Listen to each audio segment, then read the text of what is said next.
اب آپ کے جو انسانی حقوق ہیں وہ اگر آپ کو نہیں ملیں گے تو اعتماد ختم ہو جاتا ہے، اور جب اعتماد ختم ہوتا ہے تو وہ قومیں مل کے آگے نہیں بڑھتی ہیں بلکہ صرف تنقید ہی کرتی رہتی ہیں۔ اور ہمارا جو بڑا مسئلہ ہے وہ یہ ہے کہ تنقید کی طرف ہم بڑھ چکے ہیں اور اصلاح کی طرف ہم بالکل سوچ ہی نہیں رہے، اور نہ کرنے کے لیے اکٹھے بیٹھ کے آج تک کام کر سکے ہیں۔ عمران خان صاحب بے گناہ اس وقت قید ہے، لیکن کوئی بھی قیدی اگر ہے تو اس کے لیے قانون سازی ہم نے کی ہوئی ہے کہ اس کے کچھ حقوق ہیں، اگر وہ حقوق ان کو نہیں مل رہے اور ہمیں ڈیمانڈ کرتے ہیں تو میرے خیال میں سب کو سوچنا چاہیے اس بات کے اوپر کہ یہ وقت سب پہ گزرا ہوا ہے اور سب پہ آیا ہے یا بعد میں بھی آ سکتا ہے، تو ان کا کم از کم علاج جو ان کے حقوق پہ شامل ہے، ان کا ملاقات جو ان کے حقوق پہ شامل ہے، ان کو ٹی وی اخبار اس کے علاوہ جو بھی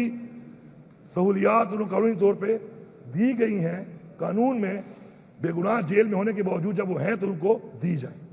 کیونکہ اب ایسے آج ان کو نہیں ملیں گی تو اس سے پہلے کسی اور کو نہیں ملی، وہ بھی غلط ہے، اور اس کے بعد اگر کسی اور کو نہیں ملیں گی تو وہ بھی غلط ہے۔ ہمارے اس طرح اور لیڈرشپ بھی ہے، ہمارے کارکن بھی ہیں، تو میں یہ بات کرنا چاہتا ہوں کہ انصاف کو کم از کم ہم اسلامی بنیادوں کے اوپر کم از کم برابری کی بنیاد پہ اگر شروع کر دیں کرنا اور سوچنا تو کم از کم بہتری طرف ایک سٹیپ ہم آگے بڑھ جائیں گے۔ دوسری جو بات ہے جی وہ یہ ہے سر کہ عمران خان صاحب بھی کہتے ہیں اور ویسے ہم سب بھی یہ کہتے ہیں کہ جو قومیں ہیں وہ ہمیشہ انسانوں پر سرمایہ کاری کرنے سے ترقی کرتی ہیں۔